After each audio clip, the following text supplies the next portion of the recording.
আজকে বোঝা যাচ্ছে যে আমরা যে কথাগুলো বলছিলাম সেটা কতটা ভ্যালিড। কেননা দেখা যাচ্ছে যে আন্দোলন একটা তো ভাবে যে প্রতিবাদের আজ সেটা একটা ভাবে স্থিমিত হয়েছে, সময়ের নিয়মেই হয়েছে। কেননা আন্দোলন তো একইভাবে চলে না।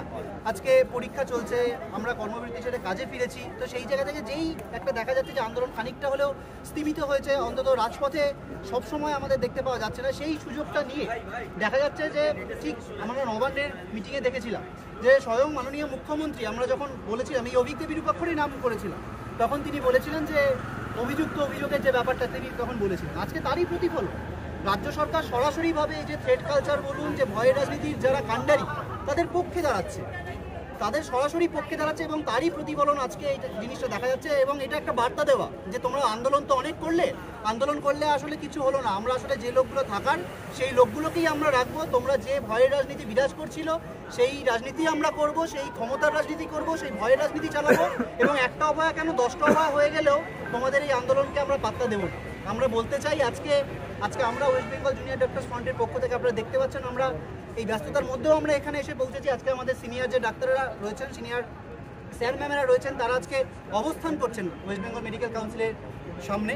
আমরা তাই সেই সলিডারিটিতে আমরা সংহতি জানাতে আমরা সকলে এসেছি এখানে, এবং কারণটা একই, সিনিয়র ডাক্তার জুনিয়র ডাক্তার সবাই মিলে আমরা যে লড়াইটা লড়েছিলাম, সেই লড়াইয়ের অন্যতম গুরুত্বপূর্ণ দিক ছিল এই ভয়ের রাজনীতি, এই থ্রেড কালচার। এদের এগেনস্টে এত ভুরি অভিযোগ, যারা পরীক্ষায় পাশ করানো থেকে শুরু করে হাউস স্টাফ কেলেঙ্কারি, সন্দীপ ঘোষের গ্যাং, কারা তার এই অভিজ্ঞ বিরূপাক্ষ বিশ্বাসটা। সন্দীপ ঘোষকে আজকে সিবিআই হেফাজতে রেখেছে, তথ্য প্রমাণ লোপাটের মামলা তাকে গ্রেপ্তার করা হয়েছে, দুর্নীতির মামলা তাকে গ্রেপ্তার করা হয়েছে, তার এগেন্সে চার্জশিট দেওয়া হয়েছে। সরকার এখনও কিন্তু ছাড়পত্র দেয়নি। আজকে আমরা জানতে পারছি যে সন্দীপ ঘোষ এবং এই যে তৃণমূলের ছাত্রনেতা আশিস পান্ডে, আরজি করেরই জুনিয়র ডাক্তার, তার এগেন্সটে চার্জশিট কেন কগনিজেন্সে নেওয়া হচ্ছে না, কেন রাজ্য সরকার ছাড়পত্র দিচ্ছে না? এইগুলো কিসের প্রতিফলন?